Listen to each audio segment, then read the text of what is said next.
Mereka yang mendapatkan istana di dalam surga. Siapa sih yang tidak mendambakan rumah tempat kita kembali di akhirat kelak sebuah istana yang megah yang kita di dalamnya selama-lamanya? Untuk menggapai itu semua oleh agama diajarkan beberapa amalan-amalan yang fadilah atau keutamaannya mendapatkan istana yang megah di surganya Allah Subhanahu wa Ta'ala. Berikut ini beberapa amalan-amalan yang fadilahnya mendapatkan istana di surganya Allah. Semoga Allah memberi kita hidayah untuk melaksanakannya, amin.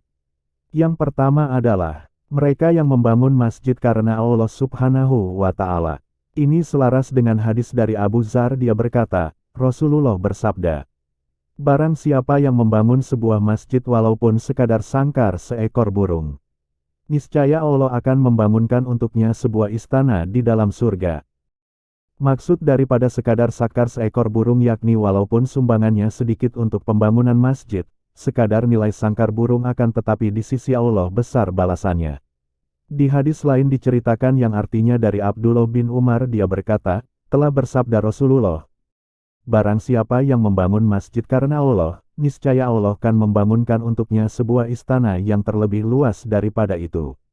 Di hadis lain diriwayatkan dari Abu Hurairah, dia berkata, Rasulullah telah bersabda, barang siapa yang membangun sebuah rumah daripada harta yang halal untuk beribadah kepada Allah, niscaya Allah membangun untuknya sebuah istana di dalam surga daripada mutiara dan permata yakut.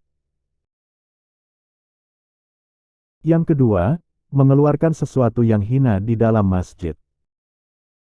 Islam merupakan cara hidup yang amat sempurna yang senantiasa menitikberatkan penganutnya agar menjaga kebersihan zahir maupun batin. Hal ini berdasarkan nas-nas syarak yang begitu banyak, apalagi di tempat untuk diadakannya ibadah kepada Sang Pencipta alam ini. Nabi bersabda, kebersihan itu sebagian dari kesempurnaan iman.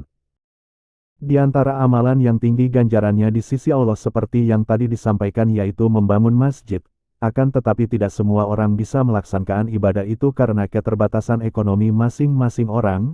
Allah Maha mengetahui segala yang dirintihkan hambanya. Oleh karenanya Allah memberi jalan lain untuk melaksanakan kebajikan yang dikaruniai ganjaran pahala seperti membangun masjid, yaitu dengan membuang dan mensucikan kotoran yang ada di dalam masjid.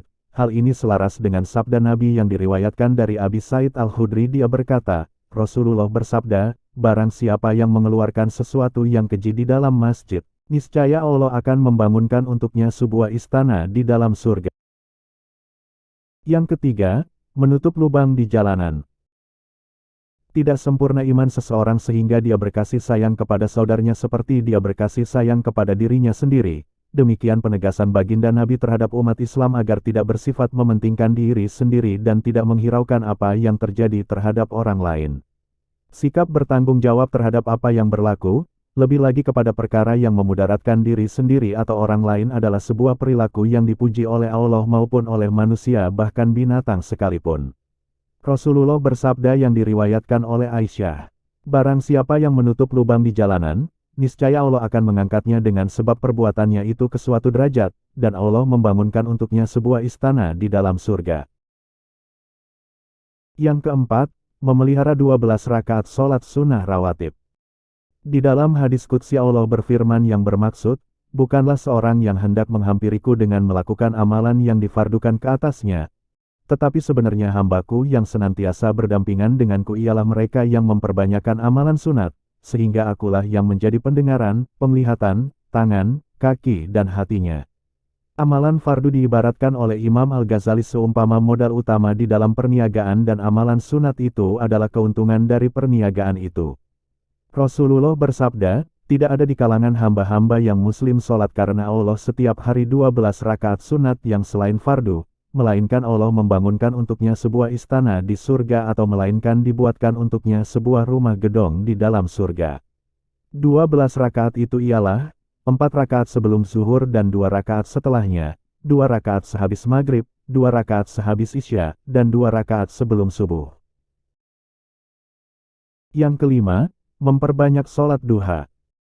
Di antara ibadah sunat yang ditinggalkan dan tidak diberi perhatian oleh umat Islam hari ini adalah sholat sunat duha. Di antara kelebihan yang disebut di dalam hadis bahwa mereka yang melakukan sholat sunat duha akan diberi pahala sedekah, dan mempermudah jalannya rezeki.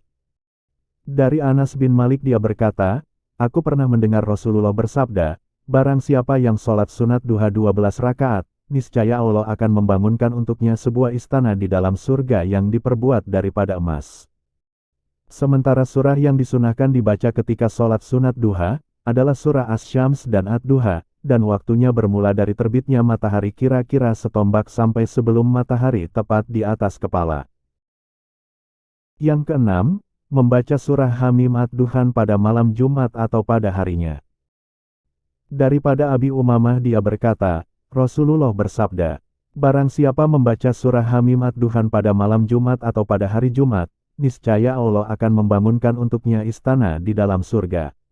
Imam At-Tirmidzi meriwayatkan, barang siapa membaca surah Hamim Ad-Duhan pada waktu malam, niscaya memohonkan ampun untuknya 70.000 malaikat pada waktu paginya. Yang ketujuh, berpuasa pada hari Rabu, Khamis dan Jumat. Daripada Anas bin Malik bahwasannya dia pernah mendengar Nabi bersabda, barang siapa berpuasa pada hari Rabu, Khamis dan Jumat, niscaya Allah membangunkan untuknya sebuah istana di dalam surga yang diperbuat daripada mutiara, permata yakut dan zabarjat, dan disunahkan baginya untuk lepas dari azab api neraka.